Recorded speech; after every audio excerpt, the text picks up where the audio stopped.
President Trump tweeting about space exploration. Here's what he says. Under my administration, we're restoring NASA to greatness and we're going back to the moon and then Mars. I'm upgrading my budget to include an additional $1.6 billion so that we can return to space in a big way. Come on in, NASA Administrator Jim Bridenstine. Jim, it's good to have you back on the program. Can you tell us what we're going to do when we get to the moon in 2024? Are we going to stay there, establish a base, or what are we going to do?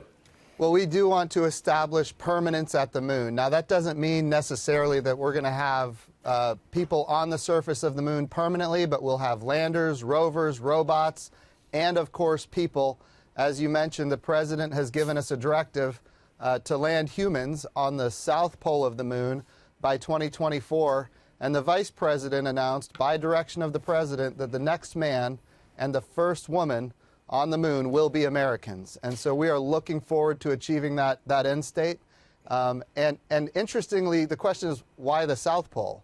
Well, that's where there's water ice, hundreds of millions of tons of water ice, which of course is life support. It's air to breathe, it's water to drink, and in fact, hydrogen and oxygen is rocket fuel. It's the same rocket fuel that powered the space shuttles, and it's abundant on the South Pole of the moon. Are we establishing what could be the beginnings of a colony on the moon?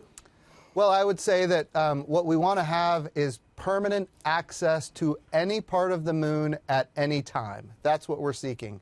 And when I say access, yes, that includes humans.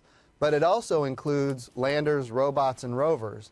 And we are building what we call Gateway, that is in orbit around the moon, that gives us access to the moon, any location of the moon at any time. So I wouldn't call it a colony, but certainly in the long run, that would be a goal. You know you're going to have your critics. People are going to say, what are we spending money on space for when we've got plenty of urgent needs in the United States here at home? What's your response to that? So I think a lot of people may not know just how space has impacted their lives. The way we communicate. Many people are watching this on DirecTV or Dish Network. Some people will watch it on the internet broadband from space. The way we produce food and energy, the way we do navigation, the way we do national security and defense, the way we do weather prediction, and the way we understand climate. All of these things are space capabilities, and each one of these activities was born from this little agency called NASA that is less than 0.5% of the federal budget. And the president has said he's going to plus us up. Why? He's going to plus us up because he wants to establish American greatness again throughout the entire world. And we lead a coalition of nations right now on the International Space Station, and we want to extend that. We want to go deeper into space. And the end result is we will see returns on investment far greater than what anybody imagines.